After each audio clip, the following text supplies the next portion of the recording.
Good morning. It is my joy and my privilege to welcome to Houston, Swami Tyagarupananda Maharaj. He is currently serving as the Secretary of Ramakrishna Mission in Malda. We have a big educational institution there. And let me tell you just a little bit about him. He was initiated into spiritual life by Swami Tyagarupananda Maharaj, and afterwards joined the Ramakrishna order in 1985 at our Ranchi branch, the Ranchi Sanatorium. So he joined there. Soon after that, he was sent to Saratita, our educational institution, which is right by Bengal.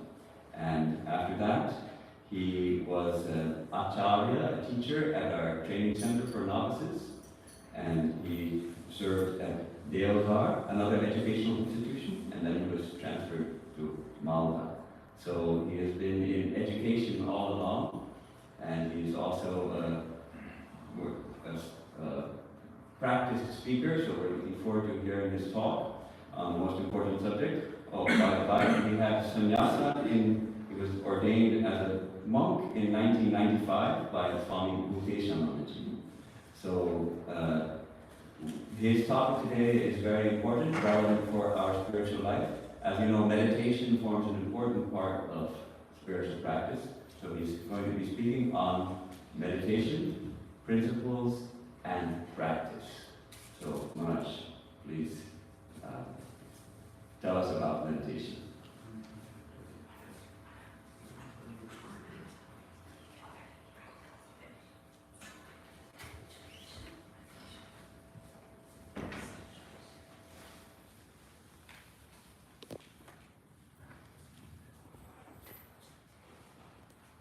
On করা আছে, on করা আছে।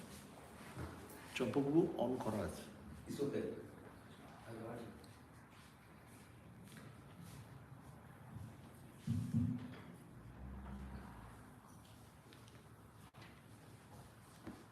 सर्वधर्मस्थापकस्त्वं सर्वधर्मस्वरूपकः आचार्याणां महाचार्यो रामकृष्णाय ते नमः। यथाग्निर्दाहिका शक्ति रामकृष्णे स्थिता हिया सर्वविद्या स्वरूपां तां शारदां प्रणमाम्यहं परतत्त्वे सदा लीनो रामकृष्ण समागया यो धर्म स्थापनरतो वीरेशं तं नमाम्यहं वीरेशं तं नमाम्यहम। A Shubho Navabarsha to all of you. It is a pleasure to be assembled here on this auspicious day. I had an inkling of Houston devotees yesterday when I gathered at the Durga Badi. Of course, it combined Annapurna Puja, and at the end of it there was lavish prasad as well. So you can actually expect a decent crowd. But of course, a center of the Ramakrishna Matha mission that the Vedanta Society of Greater Houston is, that carries a special import for us, that rings a separate bell in our hearts. So here I am, and I would thank the organizers profusely for giving me this opportunity. And I would, among the devotees assembled, I would separately thank Mr. Chompok Shadu, who had been very instrumental in bringing me along, financing the trip as well as planning out the different centers that I could be going during my first visit to the United States. So on this Poila Boishak Day, our topic has been an ambitious one, meditation. And people could have a wink in the eye and think that it was quite a dry one, to put it succinctly. But this is what we would try. We would take a few verses from the Bhagavad Gita to elucidate why meditation is necessary. In fact, all of you know about the storyline of Bhagavad Gita. Meditation just isn't confined to the temples, the places of worship alone. It is something that equips the mind and helps you in performing all works that you undertake, all the better. Swami Vivekananda, in his famous book Raja Yoga, deals with this subject at length. So this book in the modern age has given a separate dimension to this topic of meditation. I remember one of the most important researchers on Swami Vivekananda. He was Professor Shankari Prasad Bosu. The special remark that he made was, in today's world, the photograph of Bhagavan Buddha and the photograph of Swami Vivekananda sit side by side to teach us what meditation is, what concentration is. These are, as it were, are the very epitome of what meditation can take one to. When Swamiji dictated the Raja Yoga text, Sarabul was there to take dictation of what was there in his mind. So sometimes he would meditate for long hours, and Miss Bull had to stay put during the entire time, waiting for Swamiji to start his dictation. So such was the depth of his mind that these sutras of Patanjali, that is there in the Patanjali Yoga Sutras, Swamiji has taken all pains to translate these sutras at the very end. So to tell you what meditation is, Swamiji's elucidation of that sutra, which gives a definition, would be important, would be apt. It says, Yoga Chitta Vritti Nirodha. Here yoga means concentration of the mind. Yuj dhatu means to affix, to fix on. So how do you fix the mind on a particular object? For that, chitta vritti. Chitta is the mind. Vritti are the waves. Nirodha means prevention. So the particular object that on which you want to set your mind on, there would always be other aberrations, other vikshepa as they are called, so that they would ever try to pull you away from your goal, your object of attention. So the work of meditation or yoga here is to cut off the mind from these aberrations, from these vrittis. Swamiji in this book discusses all the details. He says, you see, in the mind, at every point of time, you have a wave, chitta vritti. These various vrittis, when they are all concentrated on a single subject, then you have a dhyana. So these are the various steps, one by one. Dhyana, samadhi, at the highest is nirvikalpa samadhi. This Ashtanga Yoga means 8 steps. The first steps are mainly physical ones. where you sit erect, the spine, the head and the griva, the neck must be in the same line, Bhagavad Gita says. So Bhagavad Gita, interestingly, we start out with that book. It is set out in a battlefield. As you all know, the storyline, Arjuna, a reluctant warrior of the Pandavas, they had taken all the measures to have a sandhi so that they can have friendship with the Kauravas once again. But it didn't work out. And finally, at the end of 13 years, when they return from the Ajnatavasa and Vanavasa, and when they go up to Duryodhana, and he says, the famous couplet by Rabindranath, it says, Bina juddhe nahi dibo shuchagro medini. Translated in English, it would be that even the amount of earth that sticks at the end of a needle, such a small amount, I wouldn't dispense with that without war. Thus Duryodhana goes back on his words, on his promise.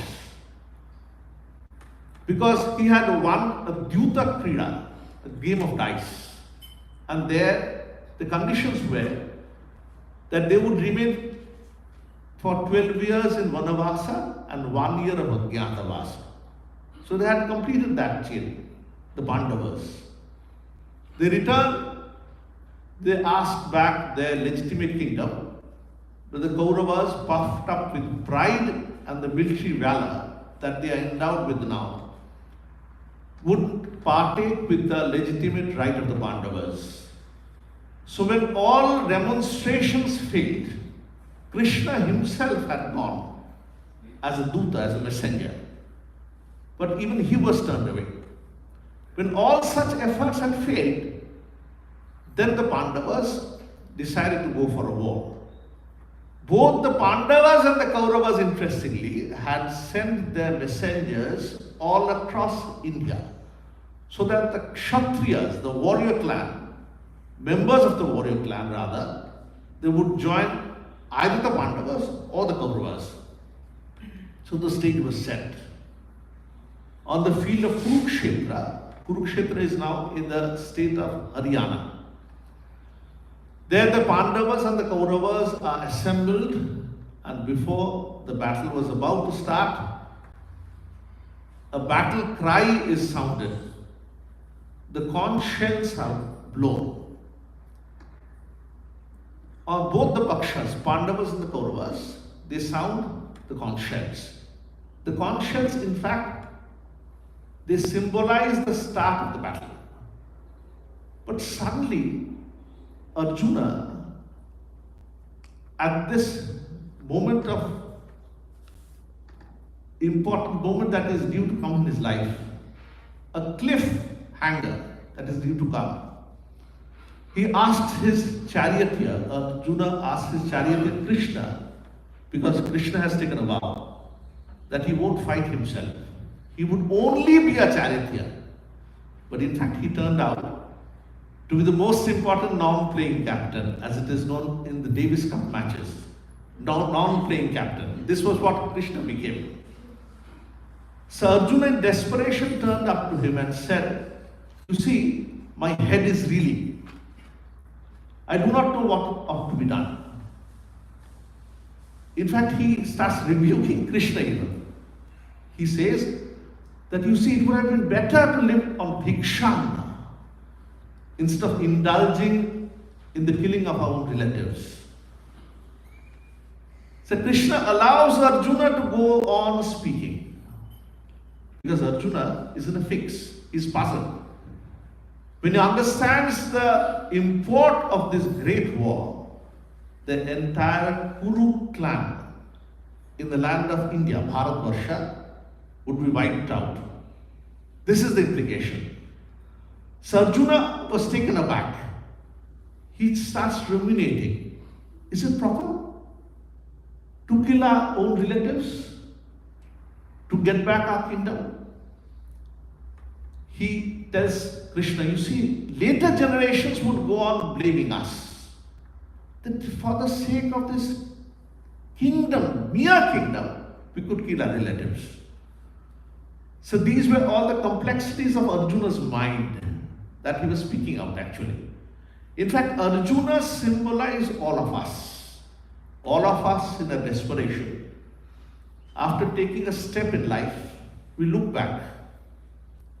And again our legs start tottering. Haven't we taken the wrong step? Are we on the right track? So it is at that point that Arjuna looked for a guide. And this is where Krishna came up. He was no longer a charioteer. He was no longer a friend even. He was now a teacher. He scolded Arjuna severely at that point of time. He said, it doesn't befit you, Arjuna. Klaipyam masma gamah partha naitat tvai upapadyate. Shudram hridaya daurbalyam tyaktva uttishta parantapa. Parantapa is scorcher of foes. You see, Arjuna, it doesn't befit you to remain like an imbecile person. Klaipyam masma gama. It doesn't befit you. Na eta tvai upapadyate. In you, this isn't proper. Shudram hridaya daurbalyam. In moments of crisis, all of us face this hridaya durbalata, daurbalya. So Krishna tells him, Shudram hridaya daurbalyam, tyaktva, give it up. Uttishta, rise up. Hey Parantapa, O scorcher of foes. So Bhagavad Gita is interesting, important, appealing, because this is practical. This doesn't tell you about meditation in the temple alone. It's not an armchair philosophical book. It's a book which can be applied in your day-to-day life. And interestingly, this is the book which tells you in details about meditation. So I would take the liberty of taking up a few verses from this. So how can you fix the mind? The mind is like a monkey, Swamiji says. He says, imagine a monkey which has been fed wine, which has drunk wine, and then a scorpion stings the monkey. See this allegory, okay?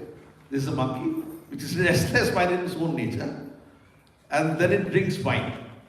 When a scorpion stings the monkey again, then you can't control the monkey at all. He says similar is the condition of the mind. When we are in a fix, unable to decide, we try to look at measures, how to control the mind. So let's look at the Bhagavad Gita, okay?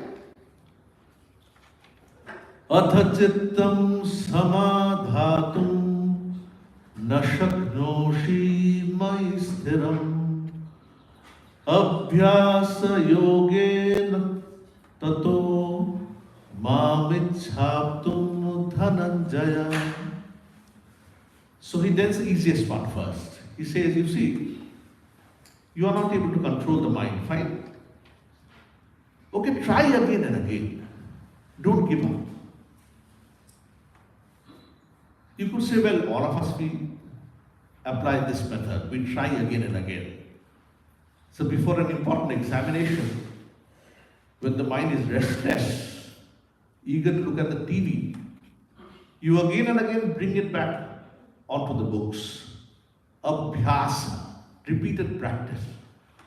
Then the mind in desperation cuts itself off from the other objects and puts it on the object that is imminent, that is necessary.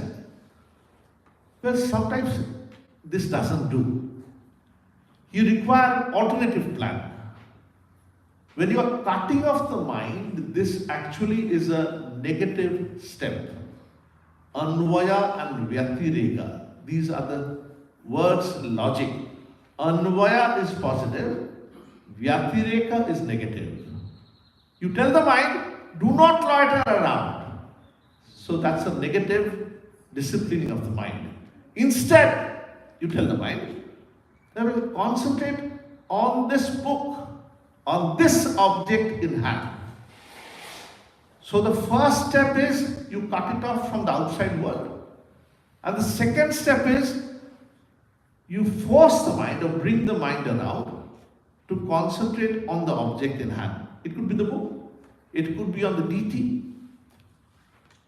Bhagavan is intelligent enough to understand our predicament. He says, Arjuna, probably he puts the question on behalf of all of us.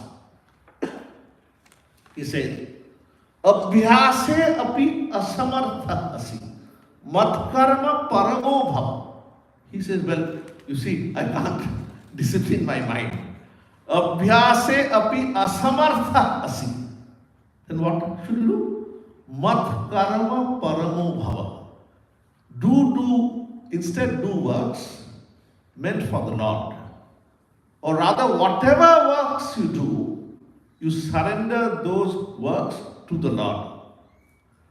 Madartham api karmani urvan siddhim avapsyasi. So when you do works for the Lord, theoretically, then you are not bound by those works. I remember when I tried to practice this literally, because interestingly, no one would be able to check whether you are really surrendering your work, isn't it? It's a mental process. Suppose you take your food at the end of this lecture, and then you are about to go and sit in your car.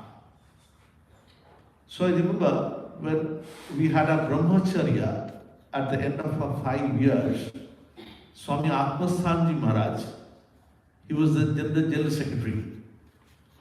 So we were asked, the brahmacharyas, new brahmacharyas, that well, you can put questions, whatever you think is necessary. So I remember nudging others and going ahead and asking him, Maharaji, well, how can we surrender the fruits of work at every point of time? Suppose I am performing the works of an accountant in our center, in the monastery. So should I stop the work and close my eyes again? Surrender the fruits again? And then start for the next one? In the process, won't my accounts go haywire? Won't it get wrong? So this comes only through abhyasa. It can so happen that at the end of the day you are reminded again, you remind yourself that you haven't performed this process. You haven't surrendered the fruits of work to the Lord. It can so happen. So what ought to be done is, you should look back. Pratyahara, this is one stage that comes with the Ashtanga Yoga. Pratyahara means taking or observing the mind waves. It says, you see, imagine a kite that is being flown. The strings are in your hand. So the person who flies the kite, Guri, what he does is, with the strong wind, he releases more and more strings. And the kite goes on further and farther. But at one point of time, he must take back the thread once again. Okay, in the story, the latai as it's known, right? If he is able to do that, then he's sure that the kite is in his hand. Sometimes he can't, because probably there's another person flying a kite whose string has inadvertently or consciously cut your strings. So what happens? Then the kite goes on flying beyond a reach. So Pratyahara is the process when you are gradually pulling back the different thoughts of your mind so that you gain control over them. You look back towards your own thoughts and analyze them. A part of the mind, in fact, is looking at the other part and analyzing what thoughts have come to the mind. All of you, I think, have read the Gospel of the Holy Mother. Okay? Sisi Mayer Katha. There a brahmachari asked her, you see mother, when I try to meditate, then the different works that I perform in the monastery, those thoughts come. It happens to every one of us, isn't it? When we want to do japa, interestingly, that is the very time when all our thoughts come rushing in. Isn't it? It doesn't come when it ought to do. Sometimes you ought to have thought about the work and then perform them. It doesn't happen accordingly. But when you try to concentrate the mind at one point on, say, the Ishta Devata, then the sundry works that you have performed, they rush in torrents. So Holy Mother tells that brahmachari, well, it is natural. That will happen. In that process, you will also be able to analyze the works. Bhalo mondo, good and bad. Those will be clearer to you through cogitation, through understanding, through analysis. So one step in controlling the mind is Pratyahara, looking back on your thoughts. Why is it difficult? It is difficult because suppose you have a book in hand and you concentrate your mind on the book. Your eyes are on the book. Fine. The object is slightly separate from yourself, from your body. So one part of your mind, of the body, the indriya, the eyes, you are trying to fix them on the books. In the Upanishad there is a wonderful verse, the Katha Upanishad. It says, Bhagavan Vidhata, when he created human beings, like a sculptor, okay, he fixed the eyes, the nostrils, the ears, and told them, you see, look outwards, don't look inwards. The rishi, the poet, he says, Paran sikhani vetrinat swayambhu tasmat param pashyati nantaratman. He says, Paranchi khani. Khani means the indriyas. Vetrinat was hit. Swayambhu by the Lord. That is why tasmat param pashyati. They look outward. Pashyati. Na antaratman. Not inward. But is it so for everyone? There are a few exceptions. The Rishi says, Kaschit dhira pratyak atmanamakshat avritta chakshu amritatvam icchan. The Rishi says, but there are exceptions. Kaschit dhira. There are a few persons who are dhira, who pose mind. Kaschit dhira pratyak atmanam aikshat. Pratyak atman. The self that is within all of us. We worship in the temple, at the symbols, in the images. Okay? But finally, he sits there in our innermost core. That is known as the Pratyag Atma. Pratyag Atma Aikshat. Willing to realize that, see that. Avritta Chakshu. Chakshu, eyes. Avritta, closed. Avritta Chakshu. Why does it close the eyes? Amritatvam Icchan. Because that person, the exceptional one, he wants to look at the nectar, the pot of nectar, of Amrita that is there within. When he says about Amritatvam Icchan, he's desirous of that. And he doesn't really close the eyes.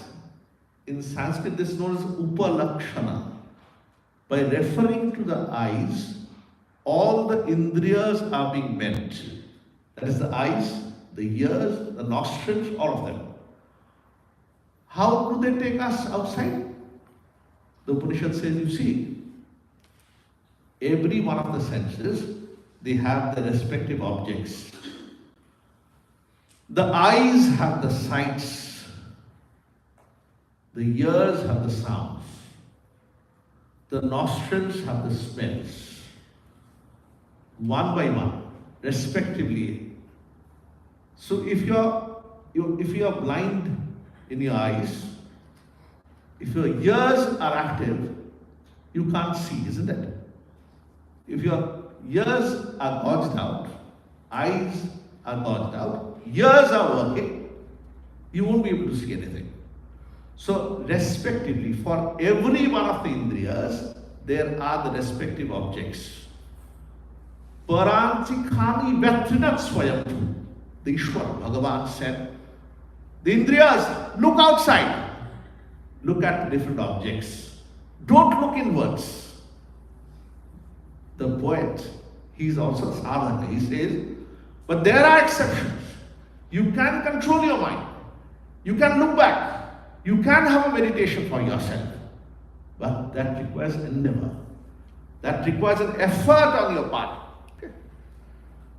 So Arjuna, after listening to Krishna, because he's in the battlefield, okay, he's unable to control his mind. He in fact had invited the warriors to come and join the Pandavas. And now suddenly he himself is in a fix. Krishna, first of all, tried the usual worldly means. Suppose in your house, a young boy or a young girl wants to skip the examination. The parents would try various means, isn't it? So Krishna also, Arjuna, the warrior, he tries to rouse his valiant self. He says, look Arjuna, if you even desist from the battle, you would set a wrong precedent before the others. Because it was only you who invited them for the battlefield. And now suddenly you are withdrawing. Actually, you are now a coward. You don't have the ability to face reality as it is. So Arjuna, after a strong scolding, he is puzzled. He puts a question. This question, I tell you, comes to all of us. Look at this question. Huh? If someone has the Gita, you can look at this verse. It comes in the 6th adhyaya, verse 34. Can you chant with me? I'll just repeat, okay? Chanchalam hi mana Krishna. Yes. Chanchalam hi mana Krishna. Pramadhi balavadridham. Pramadhi balavadridham. Tasyaham nigraham manye. Tasyaham nigraham manye. Vayo riva sudushkaram. Vayo riva sudushkaram. Sri Bhagavan Vacha. Sri Bhagavan Vacha. Asamshayam mahabaho. Asamshayam mahabaho. Mano durnigraham chalam. Mano durnigraham chalam. Abhyase natu kaunteya. Abhyase natu kaunteya. Vairagyena cha grihyate. Vairagyena cha grihyate. So let us look at the question and the answer, okay? Arjuna says, he is almost desperate. He says, Chanchalam hi mana Krishna. Oh Krishna, the mind is very restless. I gave you the simile of the monkey earlier. That was in Swamiji's book. And this comes in the Bhagavad Gita. Arjuna puts the question to Krishna. He says, oh Krishna, the mind is very restless. Pramathi, it is very strong as well. Balavat dridham. Sometimes you do not want to engage in a particular thing. But such is the force of mind, such is the power of your mind, that it almost forces you to do that, commit that act. In your inner mind, you would have resisted from that act, but you are almost helpless. The mind is pulling you away in that direction.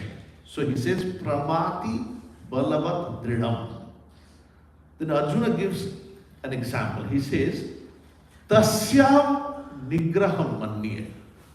Nigraha, to control that, Vayo Iva Sudushkaram. Just like controlling the wind, Vayu is Dushkara, is difficult. Sukara, what is done easily? Dushkara is difficult. Vayo Iva Dushkaram. If someone tells you, go in the lawn and bring a bag of air for me, that would have been difficult, isn't it? Vayo Iva Dushkaram, Sudushkaram. Not only Dushkaram. Just look at the word. Sanskrit words have nuances. Dushkara means difficult. Sudushkara means very difficult. Not only difficult, very difficult. So what does Bhagavan say?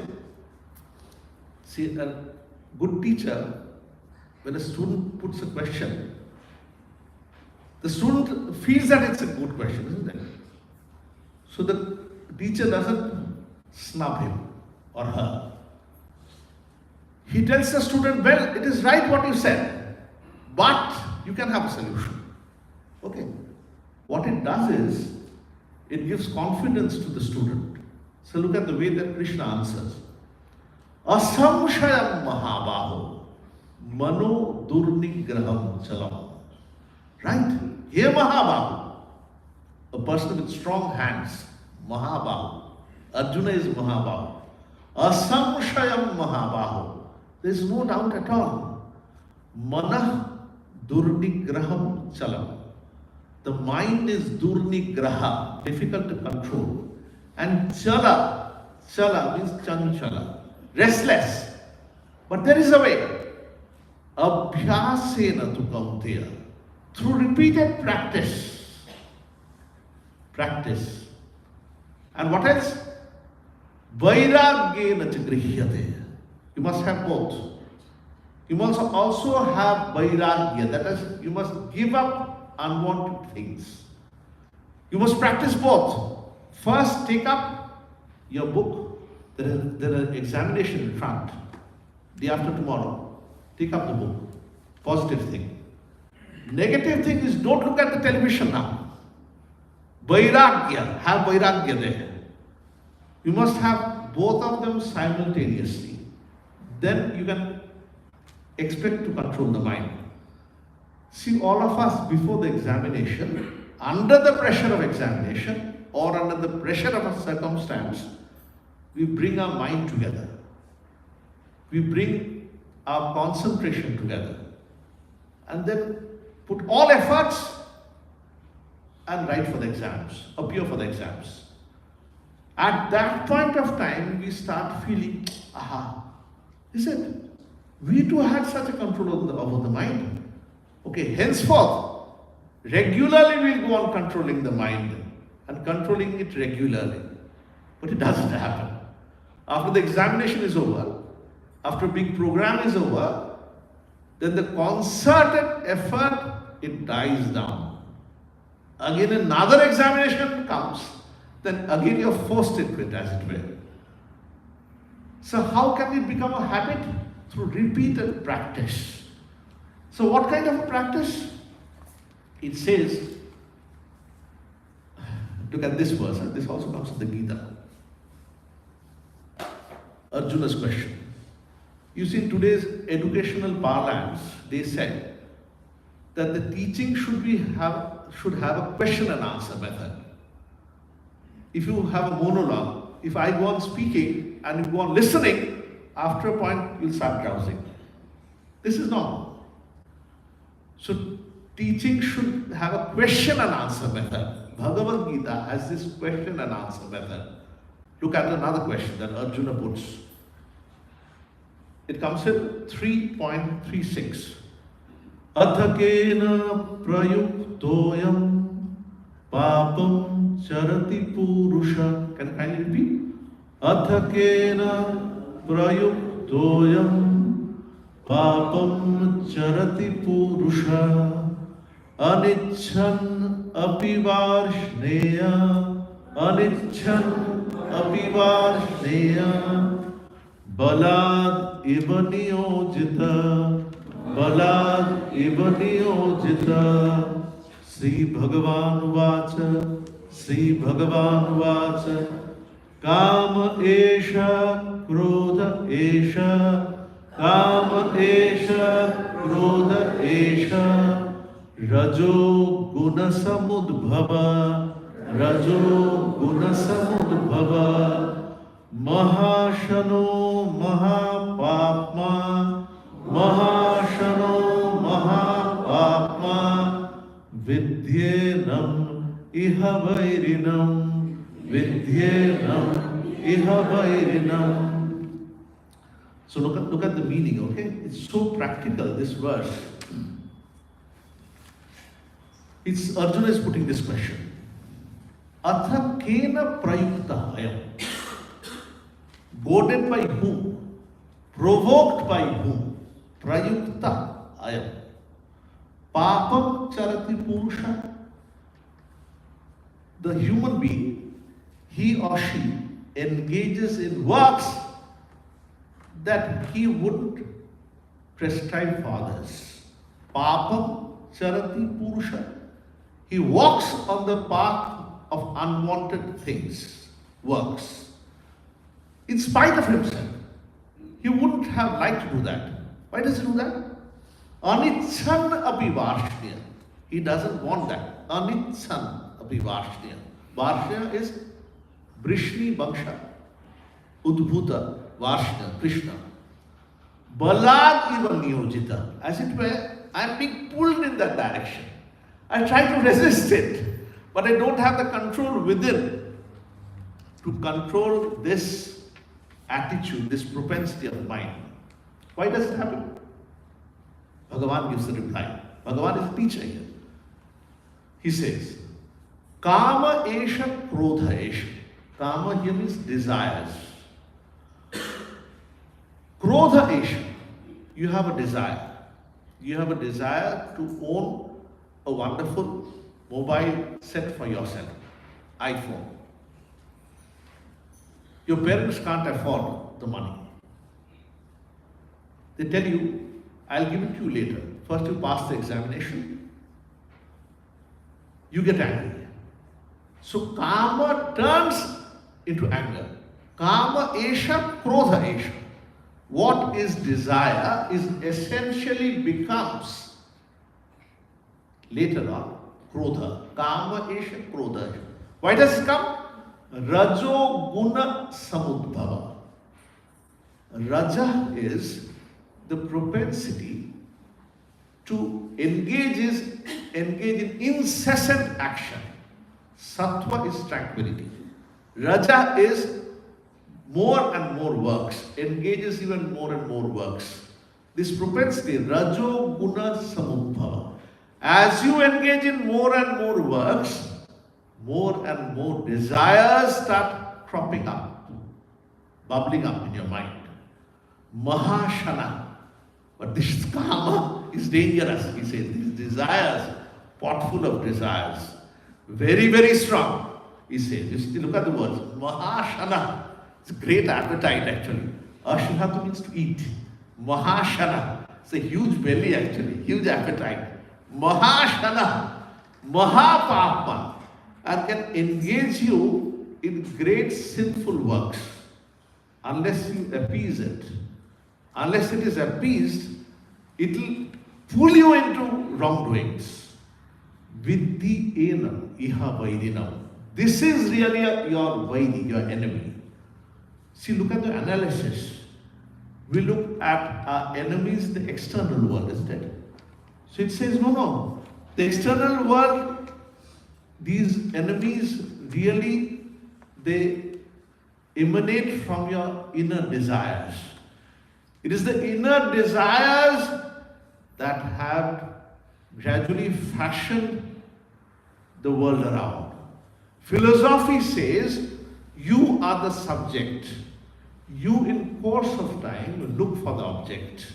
Suppose you want to go over to Canada for a long time, this karma, this desire, goes on hitting your mind like a small hammer, day in and day out. You see the photos, you see the videos, you see the cultural complex there, and one day you are almost pushed into it, as it were. Okay? Mahashana, great appetite. Mahapapma, don't have the money. Somehow you quarrel with others, or even steal from others to satisfy that desire. The point is, how do I control this? How do I put a leash on this?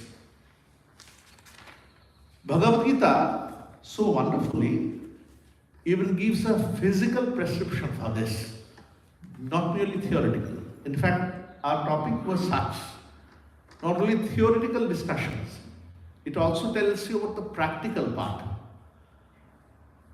So I would just remind you of a verse that comes in the Upanishad. I heard that this was discussed in this center earlier also. It says, Pranavo dhanu sharo yatma brahma tallakshamat uchyate apramatte navedhavyam sharavat tanmayo bhavet. Put simply, it is this: Pranavo dhanu shara atma. So Pranava, Omkara, Dhanu is the bow. Shara atma, and you, the individual, is the shara, the arrow. So this arrow, you are fixing on what? You are fixing on the Brahman. So your individual self, you must think of Brahman, the greater self, who resides in all of you. Like mirrors, individual ones, which reflect the same sun above. We have the reflection of that Atman, and we call it the Pratyahara. Well, these are wonderful theories. But the point is, how do I realize this? How can I control my mind? This is my immediate problem, isn't it? So Bhagavad Gita, see the prescription, even the physical definitions, physical prescriptions are there in the book. You can chant these verses once again with me.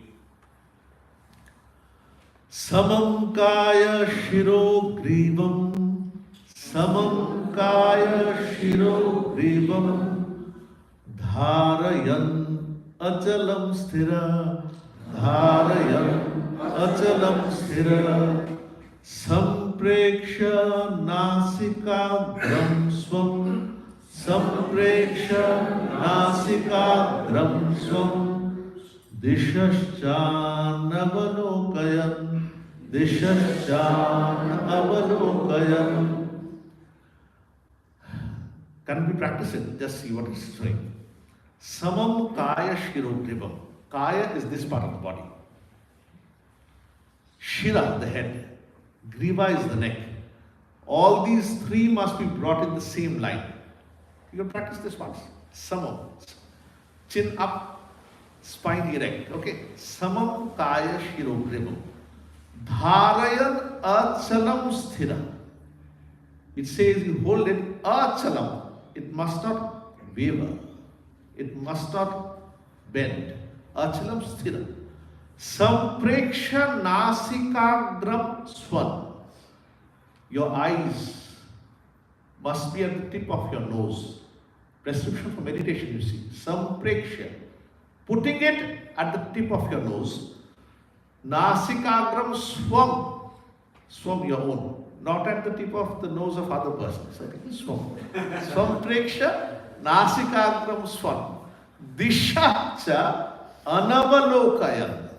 Disha means directions. Don't look at the different directions.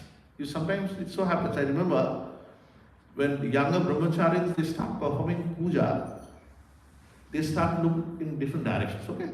I remember a puja in Belur, when he used to do puja, he would go on his head rotating in all directions. Okay?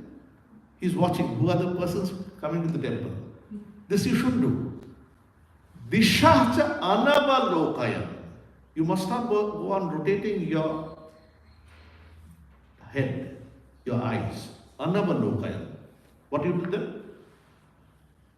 Prashantatma vigatabhi. Prashantatma vigatabhi. Brahmachari vrate sthita. Brahmachari vrate sthita. Manasayamya machitto. Manasayamya machitto. Yukta asita matpara. Yukta asita matpara. Simple verse, you know. They say prashanta atma. Atma here means the mind. The mind should be shanta. Must be restless. Vigatabhi. It must be free of fear. If there is a haunting fear lurking, then you can't concentrate your mind. Vigatabhi. Brahmachari vrate sthita. You must practice control over your senses. Brahmachari vrate sthita. Mana sanyamya mat chitto. Sanyamya, having control of the mind. Mat chitta. Mat chitta means, you see, at the beginning, you must take the help of an Ishta Devata, an idol, a person whom you revere. Say Krishna, say Rama, or Ramakrishna. With the help of this, gradually, you concentrate your mind. How do you concentrate? It says, you must also think about the qualities of that person. As you read more about Ramakrishna, then you know who that person is. Then it will be easier to concentrate on his photo, on his idol. Similarly with Krishna or Rama. So if you want to concentrate your mind on Rama or on Jesus or on Krishna, you must also know about his life or her life. Say you want to concentrate your mind on Ma Sarada's life. What in Vaishnava literature it says, as you do guna kirtana, guna is quality, kirtana is singing. As you do that, the wavering mind of yours that goes on straying everywhere, it comes back. And think about your ideal. It's easier to concentrate. Otherwise, suppose you have taken initiation, all of you have, many of you I believe have taken initiation, isn't it?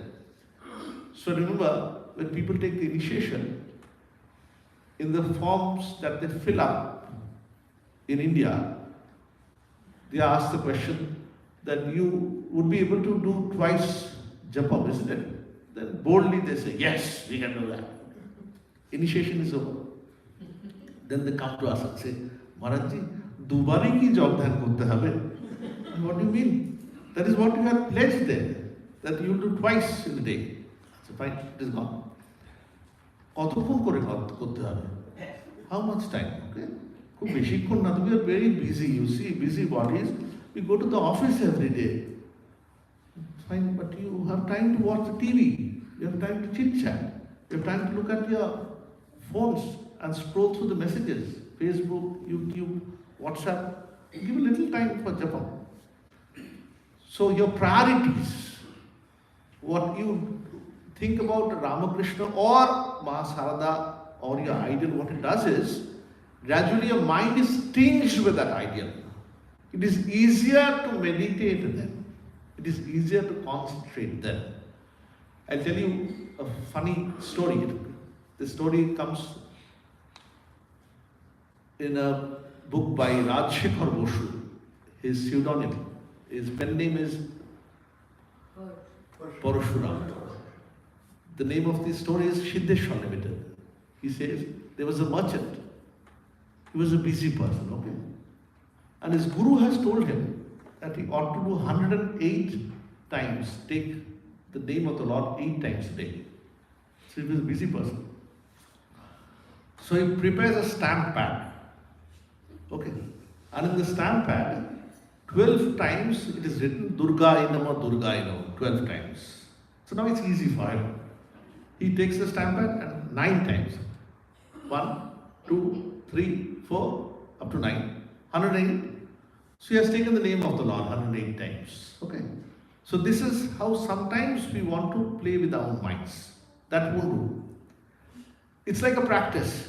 Just as we do walking, just as we practice when we are ill.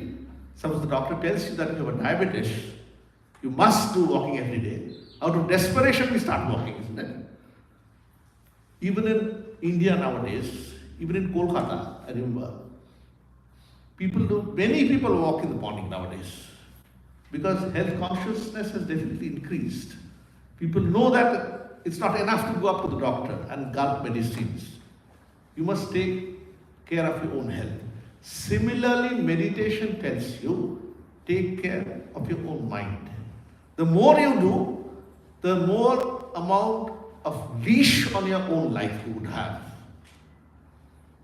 It sometimes so happens that we lament, that we have been pulled away by the circumstances.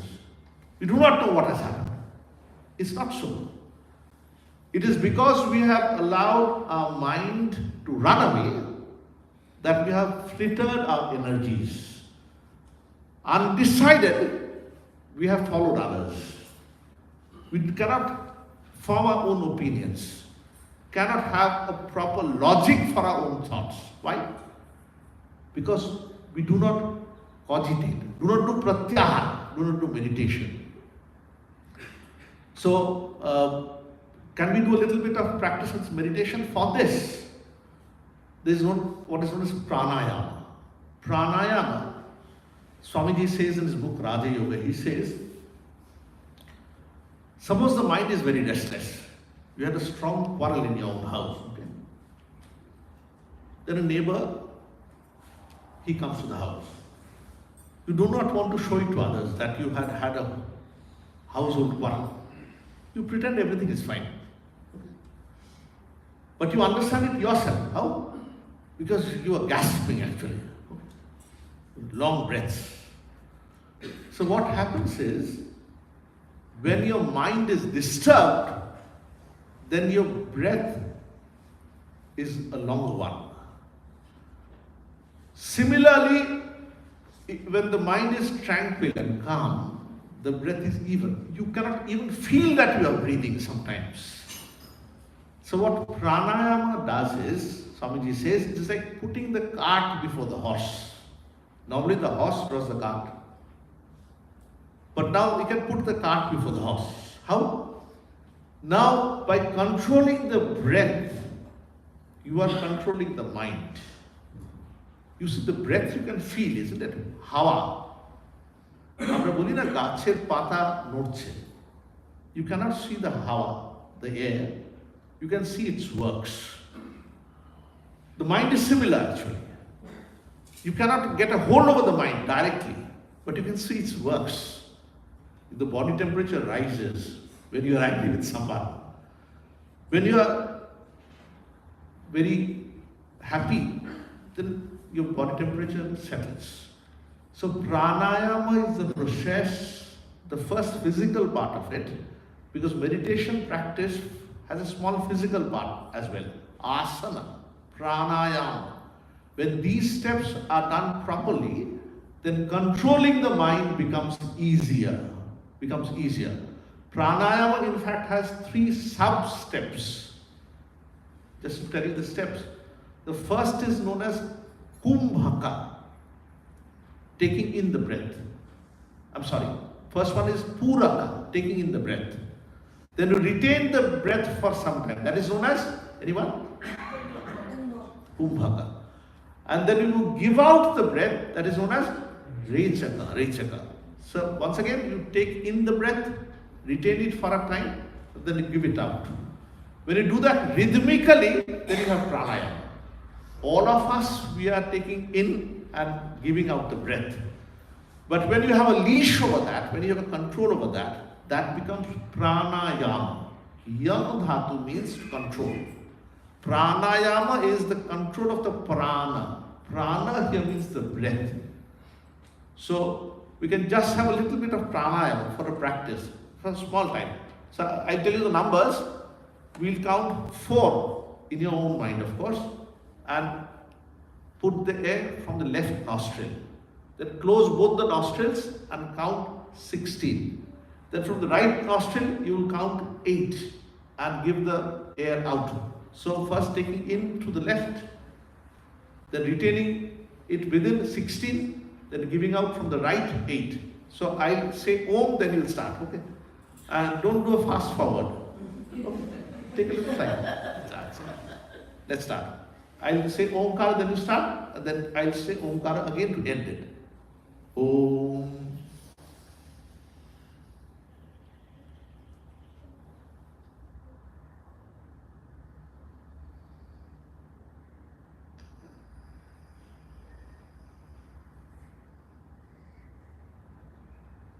Now taking from the right, the same process, 4, 16, 8. Start from the right.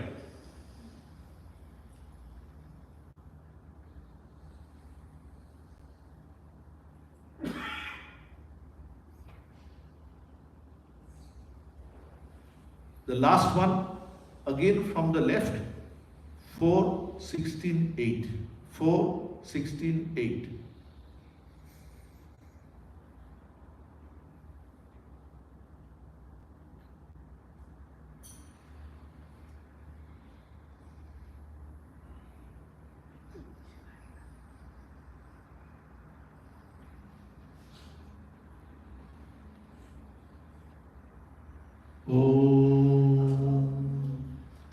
Just to have a brief summary of what we discussed today, we can have 1 or 2 questions, Maharaj. Please, if anyone has questions for Maharaj, he'll be happy to answer them. That will make our conversation lighter. Why not come up and use the microphone? Just to give a small summary before he puts the question. I've taken a few verses from the Bhagavad Gita that puts Arjuna's predicament before the war. Then seeing a ghastly battlefield, bloodied battlefield, Arjuna has time to listen to how to concentrate the mind. So when we say that we don't have time for meditation, then probably we are not busy or more busy than Arjuna is. Swami in fact puts this point in his Gita lectures. He says, are we more busy than Arjuna? Because he was in the middle of battlefield and there he listens to how to control the mind. So we use the Bhagavad Gita, we put 1 or 2 definitions from the Swamiji's Patanjali Yoga Sutras, and then we also use some examples from the Upanishad as well. Indriyas and how they continuously are turned outwards. We want to restrict them inwards. So that's the summary. Then we had a bit of little practice. Yes, please. Swamiji, my name is Raghavendra Rao.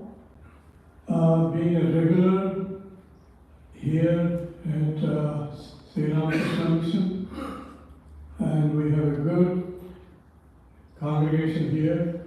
Thanks for coming here. My question is,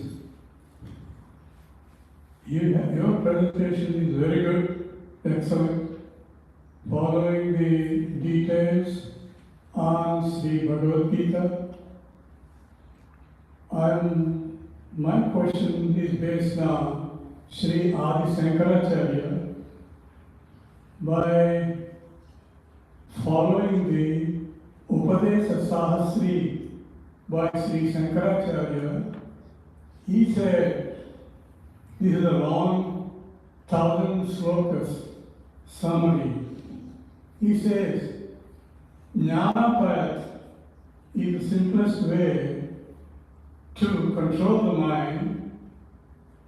The Bhagavad Gita, the description he gave is very detailed, physical needs, forcing the mind by itself.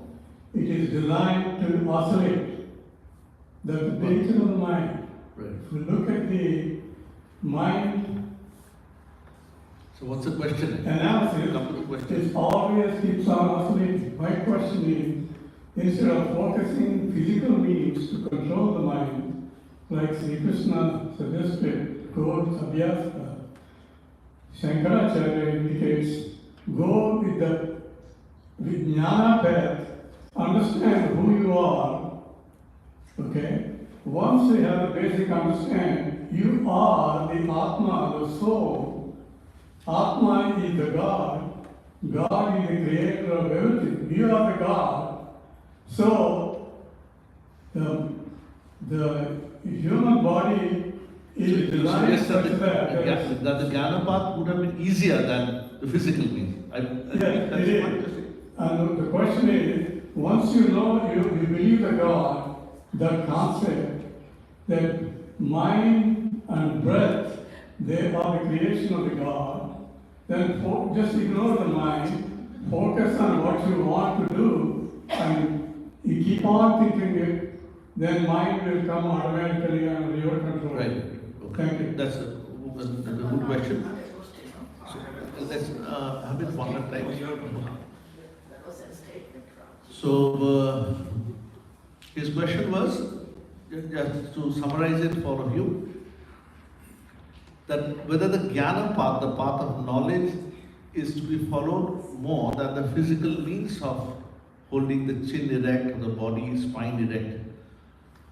I can give you an example, okay? If it's easier. Suppose I am due to appear for an exam tomorrow. The book is in front of me. I sit erect, concentrate my mind on the book, and as I go through the book, gradually I realize that these printed words actually are like keys which open up the doors of knowledge that is there lurking within. As you go through the book, you go back, as it were, to the author's mind who has written the book. He has given his thoughts by means of these printed words. So through the help of these printed words, you go back to the source of knowledge. Similarly, these external props holding the body erect, or an image, or a symbol, these are like props which take you to the core of knowledge. As I also quoted from the Upanishad, which says, Pranavo Dhanu Sharakti Atma. That is the final goal. You want your Jivatman to merge with the Paramatman. But the real point is why these have been prescribed. Krishna's teaching of Arjuna is so practical. In fact, in the 12th adhyaya, he says, very celebrated adhyaya, this is the Bhakti Yoga, it says, Kleshodikatara tesham avyakta sakta chetasam avyakto hi gatir dukkham dehavadbhir avapyate. It says, Kleshat adhikatara tesham. You see, a person with a body, dehavat, for him, it's still more difficult. Klesha adhikatar tesham avyakta asakta chetasam. If he wants to concentrate on the avyakta, on Brahman, which cannot be described in words fully, that's avyakta, it's still more difficult. Avyakto hi gatir dukkham deha vadbhi avapyate. Because I have a body, for me it's easier to follow another person who has set a good example before me. Okay? He shows the path to me, as it were, of knowledge, of religion. As you go ahead, then the Guru gradually moves away from the path. He allows you to discover more and more layers of knowledge. But Shankaracharya himself has composed wonderful Guru Ashtakam. Okay? Wonderful. There he says, you see, the Guru, he bows down again and again. He says the highest knowledge, oh Guru, it's only through you. You are the catalyst who have opened up the doors of knowledge to me. So, of course, the highest is the Avyakta, the Brahman. But for the ordinary majority, it's exceedingly difficult. That is why you see intellectual religions which are stressed more on philosophy normally aren't popular. And it so happens that people who indulge too much on intellectual jugglery, in practical religion, the basic tenets of religion, such as truthfulness, liberal ideas, often aren't reflected. So that is why Swamiji has sung this practical Vedanta. Someone requested me that I should say a little about this, just one word. You see, when you translate these ideas of religion into real world, when you have compassion towards others, then it is that the Brahman which is reflected in others, who I haven't perceived still. But since the Shastras tell me that the same Brahman resides in that poor person as in me, that is why I serve him. In course of time, this oneness would dawn on you through service.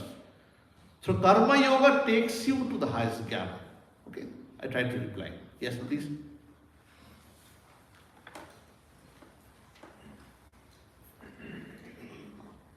I know some are born with very calm nature, some are born with very hyper, maybe chanchalata, or maybe I would say with restlessness. So when the pre-adult, a lot of maturity comes, automatically the person who is chanchalata already mature enough, and then he or she becomes calm. But for the kids, those who are restless, and how you wanted to do that, or even meditation is easy to say sometimes, but doing even for the adult is hard. So how do you do in that part? Well, a good question. Okay. So you see, for a grown-up person, that most of you are, sometimes we cannot differentiate between the propensities of different kids. Okay? But philosophy says, especially the Hindu philosophy, which believes in rebirth, it believes that the propensities that you acquire in one life, it is carried over to the next. I think all of us have read about parallelogram of forces in physics, isn't it? There are 2 or 3 forces going in different directions, and the final outcome is through the diagonal, parallelogram of forces. Similarly, in this world, in this birth, we perform some good works and some bad works. Works are again of different kinds. Some are physical ones. You eat, it's a physical thing. But you think it's a mental one. Often we gloss over the mental ones. But Swamiji says, don't forget the mental ones. Because one day these mental thoughts of yours, they would gradually be concrete, get hard, and push you to the physical ones. Suppose you see an advertisement again and again and again. It's a mental act. You go to the store, you are first attracted towards that one. The advertisement that you have seen again and again. You probably haven't handled that item as yet. But even then, the mental waves that this advertisement had created has forced you to go for that physical act. So in this birth even, we go through different works and acquire different propensities known as samskara. So these samskaras are worked out in our next lives. So says the Hindu philosophy. In fact, Bhagavad Gita says it again and again. It says, you see, we are born according to our propensities. Krishna tells Arjuna, remember this wonderful verses there.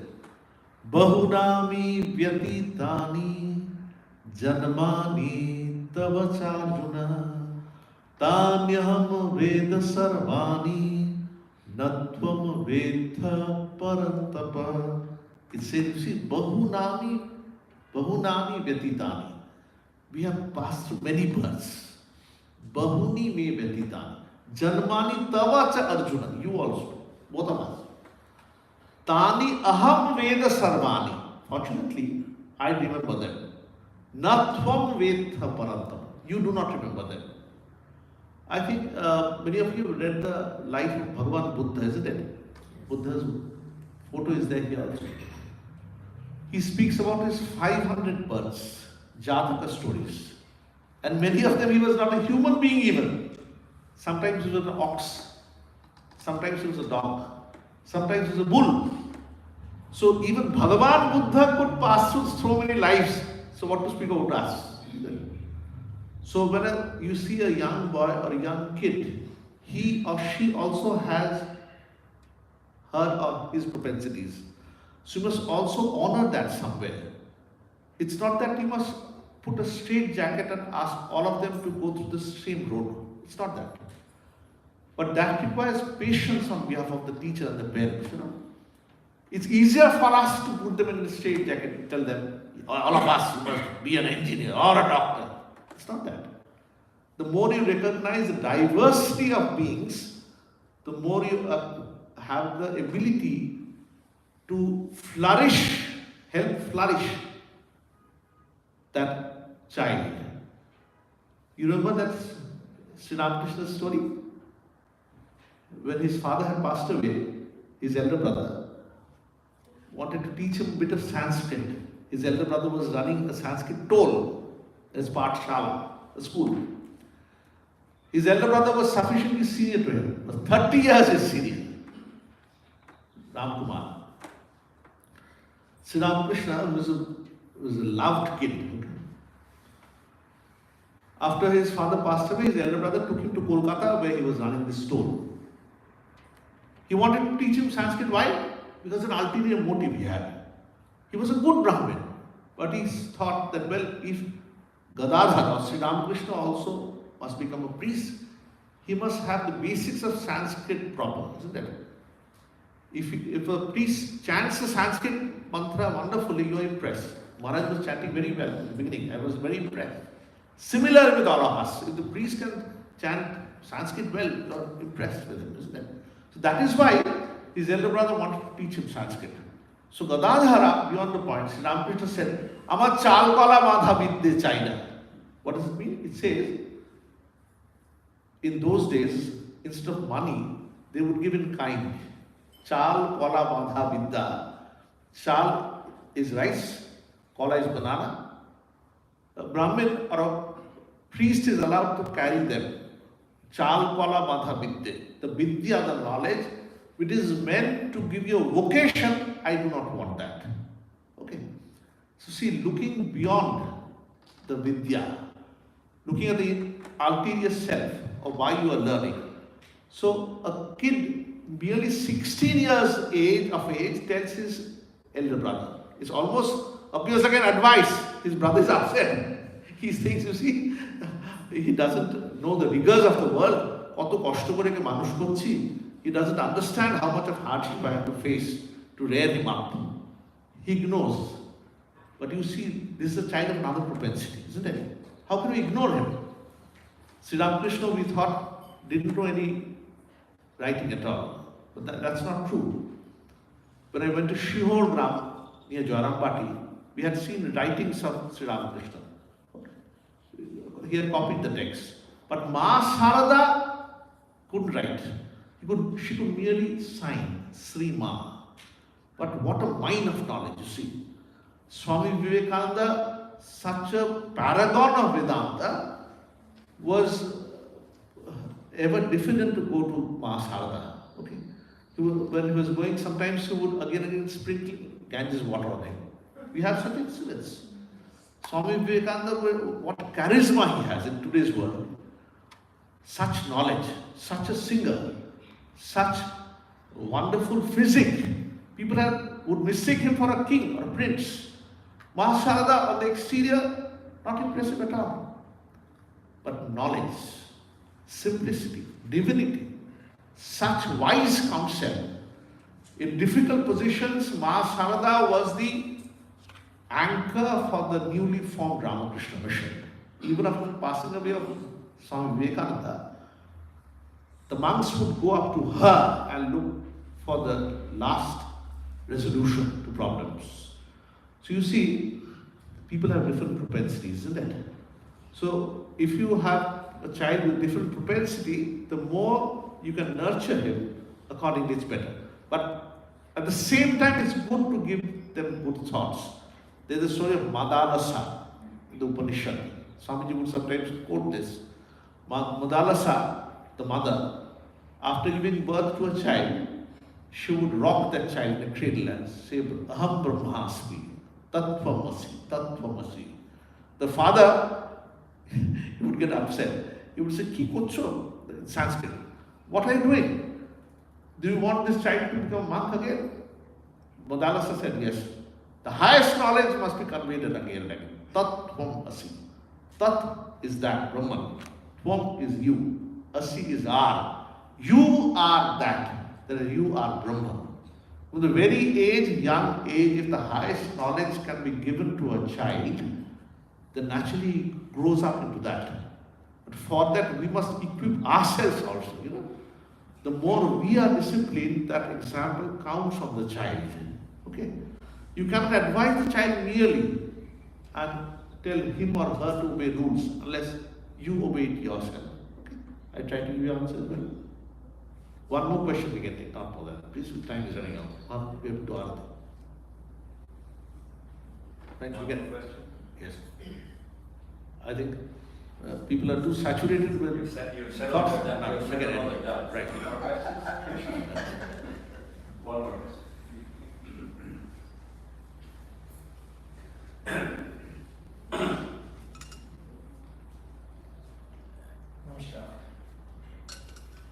My name is Ramakrishna. This is my first official visit here. I came once, I think it was a holiday, but I still found one or two gentlemen here. The point I want to make here, it's not really a question, it's just a comment. I think the topic has been extremely appropriate, and he set the stage so wonderfully well. And the scope of today's discussion is about meditation, nothing beyond that. And the theory and the practice behind that. And he has covered so well and had chosen such a great scripture.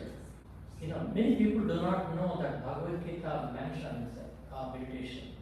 In fact, he didn't go beyond it because of the paucity of time, but he has given the essence of the meditation that is coming from Bhagavad Gita.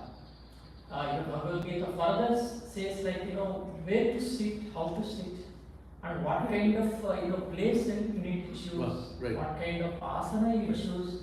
Some of these basic things have already been laid down in Bhagavad Gita.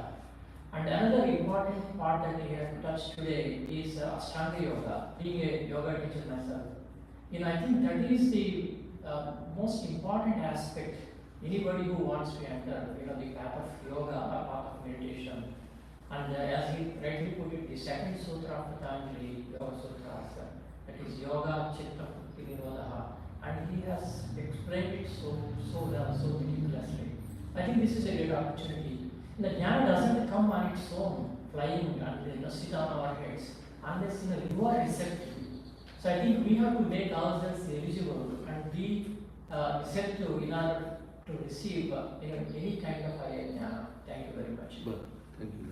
Rightly made. That was a point that you made wonderfully. In fact, Bhagavad Gita also has actually prescriptions on how the asana should be. Okay, it says Chaila Dina Kushottara. The 3 layers. One of the skin of a deer or a tiger. Then there are 2 more layers. One of cloth and another one of a softer material. Such details it has gone to. Why this is remarkable is, this is a scripture which is delivered in the midst of a battlefield.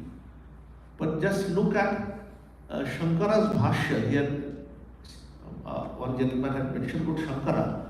Shankara's Bhashya was the commentary which actually riveted the attention of people to Bhagavad Gita. Bhagavad Gita earlier was only a small part of the Mahabharata, with nearly 700 slokas. You can carry the Bhagavad Gita in your pocket, but you can't carry the teachings of the Bhagavad Gita in the pocket. It's a very liberal one.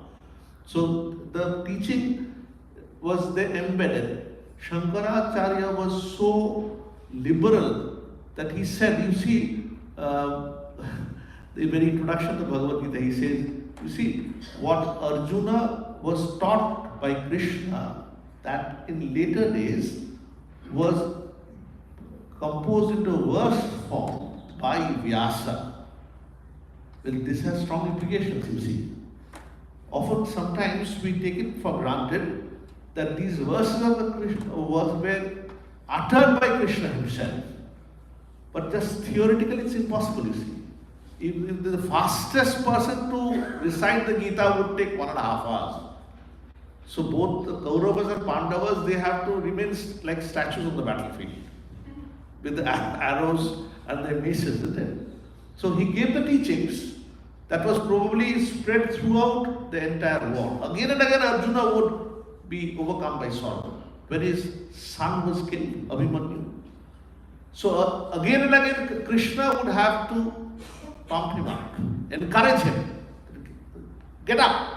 You cannot be downcast because all the warriors in the Pandava clan, they are looking up to you. If you leave the battlefield, others would act similarly. It would be setting a wrong example to others. This is important, you see. We who are grown up, we should set the right example before our junior kids. The more we do that, you need not be a teacher at all. By your mere life, you can set good examples. So Bhagavad Gita has the different layers, you see. Even Advaita Darshana is laid out there. Karma Yoga, of course, has been laid out to the fullest in practice also. And even meditation, so relevant verses are there. So I'm exceedingly thankful for your comments, and I thank the organizers, and Maharaj was kind enough to give us a short introduction as well. Namaskar.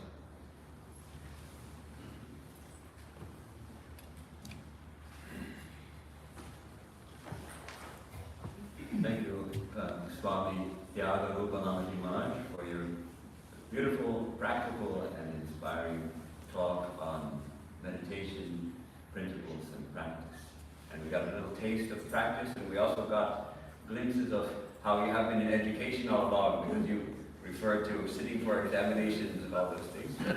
But very practical. We've all gone through those things, so it's very practical. Thank you very much. Now, Maharaj will perform the oddity, and we'll sing together the oddity hymns. There should be in the back of the chair, for those of you who don't know.